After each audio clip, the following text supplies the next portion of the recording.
Hello guys. जैसा कि कल हम लोगों ने पूर्वी अपवाह तंत्र को कंप्लीट किया था, तो चलिए आज जो हम लोग कंप्लीट करने जा रहे हैं वो दक्षिण पूर्वी अपवाह तंत्र। आज हम दक्षिण पूर्वी अपवाह तंत्र को कंप्लीट करेंगे। इसमें हम लोग सिर्फ एक नदी को डिस्कस करना है, वो है कौन सा? स्वर्ण रेखा। दक्षिण पूर्वी अपवाह तंत्र की एकमात्र नदी कौन सी है? वो हो जाएगा आपका स्वर्ण रेखा। चलिए, तो जैसा कि कल हम लोगों ने बात किया था कि उद्गम स्थल और सहायक नदी, ये दोनों मेन होते हैं, ये दोनों बहुत ही इंपॉर्टेंट होते हैं नदी वाले में। ठीक है, बाकी सबसे उतना क्वेश्चन नहीं पूछता जितना आपका उद्गम स्थल और सहायक नदी से पूछता है। ठीक है, ये दोनों बहुत इंपॉर्टेंट होता है, इसलिए हम लोग इस दोनों को डीपली देखेंगे। चलिए, तो स्वर्ण रेखा ये रांची पठार के नगड़ी से निकलती है। नगड़ी जो कि एक रांची का गांव है, ये यहीं से निकलती है। और नगड़ी से भी कहाँ? तो रानी चुआ से निकलती है। कहाँ से? रानी चुआ से होकर निकलती है ये। अब इसकी सहायक नदी को देख लेते हैं, जैसे राड़ू, कांची, खरकई, संजय, कंसाई, जुमार, हरमू। कौन कौन सा है? राड़ू, कांची, खरकई, संजय, कंसाई, जुमार और हरमू इसकी सहायक नदियाँ हैं। लेकिन इतनी सारी इसकी सहायक नदी है, लेकिन जो हम लोग को जो ज़्यादा फोकस जो करना है ना, वैसे याद हमको इन सब को रखना है, इन सभी को याद रखना है। ठीक है, पूछ दे, नाम उठा के दे दे तो हमको इसमें मतलब सबको याद रख लेकिन इसका जो मुख्य सहायक नदी है ना स्वर्ण रेखा की, वो हो जाता है आपका राड़ू, कांची, खरकई। ये तीन जो है ना, ये तीन इसकी मुख्य सहायक नदी हैं, जो पूरब की दिशा से प्रभावित होकर जहाँ मतलब स्वर्ण रेखा में मिल जाती हैं। ठीक है, ये आप देखेंगे यहाँ की जो नदियाँ होती हैं ना, ये पठारी इलाकों से बहती हैं, चट्टानों से बहती हैं। इसलिए ये क्या करती है, अपने साथ गहरी घाटियों का निर्माण कर देती है। यहाँ की जो नदियाँ होती हैं, इनकी जो सहायक नदियाँ होती हैं, ये क्या करती है? चट्टानी इलाकों से बहती है, पठारी इलाकों से बहती है, तो क्या करती है? ये अपने साथ गहरी घाटियों का निर्माण कर देती है, साथ ही वो वाटरफॉल का निर्माण कर देती है, जलप्रपात का निर्माण कर देती है। ठीक है, तो हम लोग अलग से एक दिन पढ़ेंगे वाटरफॉल के बारे। ठीक है, तो चलिए यहाँ जैसे कि राड़ू राड़ू नदी पर कौन सा वाटरफॉल है? तो वो आपका हो जाएगा गौतम धारा। इसको जौनहट जलप्रपात भी बोला जाता है। वहीं के कांची पर कौन सा है? तो आपका हो जाएगा दसम वाटरफॉल है। ठीक है, चलिए और देखते हैं थोड़ा। इसकी एक विशेषता है क्या? ये झारखंड की एकमात्र ऐसी नदी है जो स्वतंत्र रूप से बंगाल की खाड़ी पर गिरती है। स्वतंत्र बोलने का मतलब ये अपने उद्गम स्थल से लेकर अपने मुहाने तक, मतलब सागर में विलीन होने तक, सागर में मिलने तक, किसी भी नदी की नहीं, ये सहायक नदी नहीं बनती है। ये स्वतंत्र रूप से बंगाल की खाड़ी पर गिरती है। ठीक है, ये पहले छोटानागपुर पठार से निकली, मतलब रांची के पठार से निकली। उसके बाद ये पूर्वी सिंहभूम में मतलब जाती है, पूर्वी सिंहभूम की ओर आगे बढ़ती है। उसके बाद वहाँ से क्या करती है ना, उड़ीसा की ओर, मतलब ये उड़ीसा की ओर चली जाती है, ये जो नदी होती है। ठीक है, अब चलिए इसको स्वर्ण रेखा क्यों बोला गया? ये जो नदी है इसको स्वर्ण रेखा क्यों बोला गया? इसके बालू में ना बहुत ही अल्प मात्रा में सोने के कण पाए जाते हैं, बहुत ही अल्प मात्रा में, इसलिए इसको स्वर्ण रेखा नाम दिया गया। ठीक है, चलिए जैसे ये जो नदी है ना स्वर्ण रेखा नदी, ये हमारा झारखंड का जो पश्चिमी इलाका दक्षिणी वाला एरिया है, ऐसे है। ठीक है, ये आपका पूर्वी सिंहभूम है। ठीक है, यहीं से बस ऐसे बहते हुए ये नदी जाती है और यहाँ आपका उड़ीसा आ जाता है, और ये बंगाल की खाड़ी है। कौन सा है? बंगाल की खाड़ी। यहीं पर फिर ये अपना जल विसर्जित कर देती है, और ये किसी की भी सहायक नदी नहीं बनती है। ये स्वतंत्र रूप से बंगाल की खाड़ी पर गिरती है। ठीक है, चलिए अब हम आगे बढ़ते हैं थोड़ा।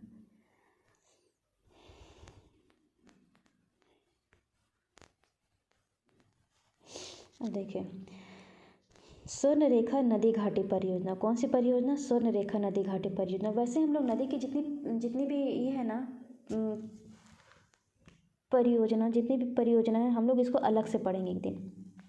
ठीक है, तो देखिए स्वर्ण रेखा नदी घाटी परियोजना ये किस किस के बीच की है? तो ये आपका हो जाएगा झारखंड, पश्चिम बंगाल और उड़ीसा की परियोजना है। किसकी?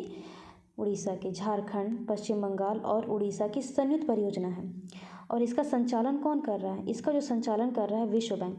विश्व बैंक की सहायता से इस परियोजना को चलाया जा रहा है। विश्व बैंक की सहायता से इस परियोजना को चलाया जा रहा है। ठीक है, इसका संचालन यही करता है विश्व बैंक। पूर्वी सिंहभूम का जमशेदपुर, कौन सा शहर? पूर्वी सिंहभूम का जमशेदपुर, ये स्वर्णरेखा और खरकई के संगम पर स्थित है। पूर्वी सिंहभूम का जमशेदपुर स्वर्णरेखा और खरकई के संगम पर स्थित है। खरकई कौन क्या है? तो खरकई जो है ये स्वर्णरेखा की सहायक नदी है। अब आ जाता है दक्षिणी अफवाह तंत्र। दक्षिणी अफवाह तंत्र के अंतर्गत हम जो मेनली पढ़ेंगे वो आपका हो जाता है शंख नदी, और एक आ जाता है आपका दक्षिणी कोयल नदी। इसमें आपका एक कारू नदी भी आता है, लेकिन हम दो इम्पोर्टेंट है ये दोनों। ठीक है, चलिए हम लोग पढ़ते हैं शंख नदी। शंख नदी ये कहाँ से निकलती है? तो शंख नदी ना ये गुमला जिले के चैनपुर प्रखंड से निकलती है। गुमला जिले के चैनपुर प्रखंड से निकलती है शंख नदी। इसकी सहायक नदियों को देख लेते हैं, जैसे कि चिर्रा, लावा, कोक, केदार, ये इसकी सहायक नदियाँ। सहायक नदियों को याद रखिएगा। किसी भी नदी की जो सहायक नदी होती है उसको याद रखना होता है, प्लस उसको उद्गम स्थल से को भी याद रखना होता है, और उसकी कुछ विशेषताएं होती है उसको भी हमें ध्यान में रखना होता है। ठीक है, इसकी मुहाना कौन सा है? तो मुहाना हो जाएगा दक्षिणी कोयल नदी। दक्षिणी कोयल नदी। तो दक्षिणी कोयल कहाँ से निकलती है? दक्षिणी कोयल ये छोटा नागपुर पठार से निकलती है। कहाँ से निकलती है? छोटा नागपुर पठार से निकलती है। यानी ये रांची के ये कहाँ से निकलती है? ये भी रांची के नगरी से ही निकल रही है दक्षिणी कोयल नदी। ठीक है, यानी रांची जिला से निकल रही है। कहाँ से? तो ये भी नगरी से ही निकलती है। इसकी सहायक नदी हो जाएगी आपकी कारो। इसकी सहायक नदी कौन सी है? तो कारो इसकी सहायक नदी है। शंख नदी इसका मुहाना है। शंख नदी इसकी मुहाना है। चलिए, शंख नदी। शंख नदी और दक्षिणी कोयल नदी। शंख नदी और दक्षिणी कोयल नदी उड़ीसा के वेद व्यास राउरकेला में जाकर एक दूसरे से मिलती हैं। अर्थात इन दोनों नदियों का संगम उड़ीसा शहर है। उड़ीसा राज्य है। ठीक है, इन दोनों नदियों के एक साथ मिलने पर इसका नाम ब्रह्मणी हो जाता है। देखिए, याद रखिएगा इसको। मतलब शंख नदी और दक्षिणी कोयल जब एक साथ मिलती है ना उड़ीसा में जाकर, तो इसको ब्रह्मणी बोला जाता है। और यही जो ब्रह्मणी नदी है ये आपका महानदी पे जाकर मिल जाती है। कहाँ मिल जाती है? महानदी पे। और फिर महानदी अपना बंगाल की खाड़ी पर अपना मुहाना बना लेती है। ठीक है, चलिए अब आता है आपका उत्तर पश्चिम अफवाह तंत्र। इसके अंतर्गत हम पढ़ेंगे उत्तरी कोयल नदी, औरंगा नदी, अमानत नदी और कनहर नदी। इन सबको हम एक एक करके देखेंगे। उत्तरी कोयल नदी। उत्तरी कोयल नदी तो उत्तरी कोयल नदी ये कहाँ से निकलती है? ये रांची पठार के मध्य भाग से निकलती है। कहाँ से निकल रही है? रांची पठार के मध्य भाग से, यानी छोटा नागपुर पठार से। देखिए, अगर ऑप्शन में अगर आपका ये दिया हो, ये मेंशन हो, तो आप इसी को टिक करेंगे। अगर ये ऑप्शन में ना देके कुछ और दे दिया हो और ऑप्शन में ये भी हो, तो फिर आप इसको टिक करेंगे। ठीक है, चलिए, इसकी सहायक नदी एक होता है आपका औरंगा और अमानत। इसकी जो मुहाना है वो सोन नदी है।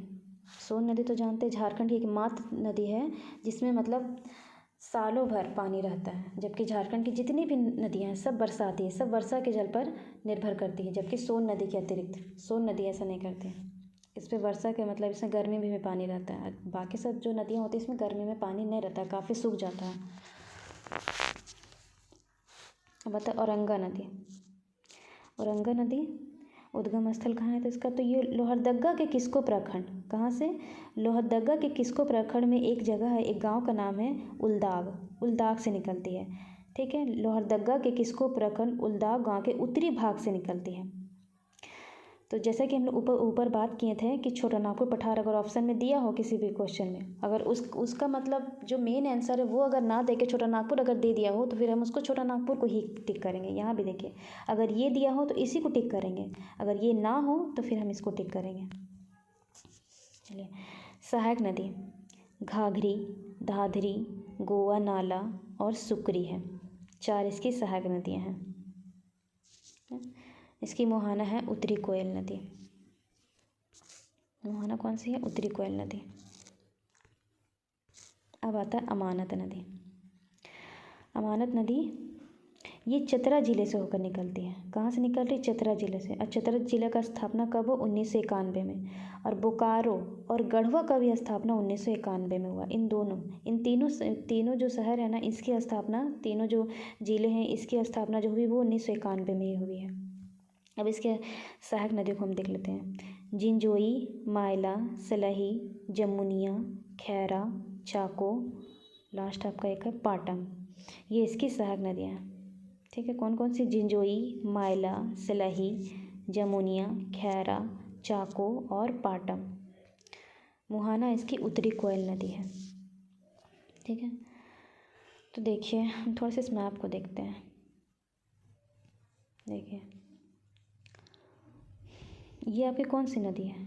ये आपका सोन हो गया। कौन सी नदी है? नहीं सॉरी, ये आपकी गंगा नदी है। कौन सी नदी है? और ये आपका कौन सा इलाका हो गया इधर? साहिबगंज। ठीक है, और ये आपकी कौन सी नदी जो अमरकंटक पहाड़ी से निकल रही है? ये आपकी हो जाएगी सोन नदी। इस जगह आपका पटना है ऊपर में। ठीक है, इस जगह आपका पटना है, इस जगह। ठीक है, ये आपकी उत्तरी कोयल नदी है और ये अमानत नदी जिसकी सहायक नदी है। ये भी औरंगा नदी है ये। और इस जगह आपका कन्हर नदी है, इस जगह। ठीक है, और इस जगह से आपका दामोदर नदी है, दामोदर नदी का है। और ये जो है आपका ना, ये आपका दक्षिण पूर्वी अपातंत्र की एकमात्र नदी कौन सा बताया था हम? तो स्वर्ण रेखा। ये आपका स्वर्ण रेखा, ये पूर्वी सिंहभूम है आपका। और यहाँ आपका गुमला जिला है। ठीक है, गुमला जिला से आपका जो यहाँ पे आपका गुमला जिला है, यहाँ से आपका कौन नदी निकल रहा था? शंख नदी। और ये आपका रांची का पठार है इस जगह। यहाँ से कौन नदी निकल रहा था? दक्षिणी कोयल नदी। ठीक है, ये आपका उड़ीसा हो गया। और इन दोनों के मिलने से इनके संगम को क्या कहा गया? ब्रह्मणी नदी। और इस जगह से कारो नदी इस पर आकर मिलती है दक्षिणी कोयल पे। ठीक है, चलिए अब थोड़ा सा आगे देखते हैं।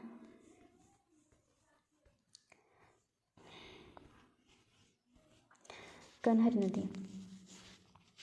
कन्हर नदी, तो कन्हर नदी ये सुरगुजा के मतलब छत्तीसगढ़ के सुरगुजा से निकलती है। कहाँ से? छत्तीसगढ़ के सुरगुजा से। इसका मुहाना कौन सा है? सोन नदी। उतना इम्पोर्टेंट नहीं है ये, फिर भी देख लेंगे हम लोग। अब आता है, अब आपका आएगा गंगावर्ती। गंगावर्ती या इसी को आप बोल सकते हैं उत्तरवर्ती अपवाह तंत्र, गंगावर्ती तंत्र या फिर आप उत्तरी अपवाह तंत्र।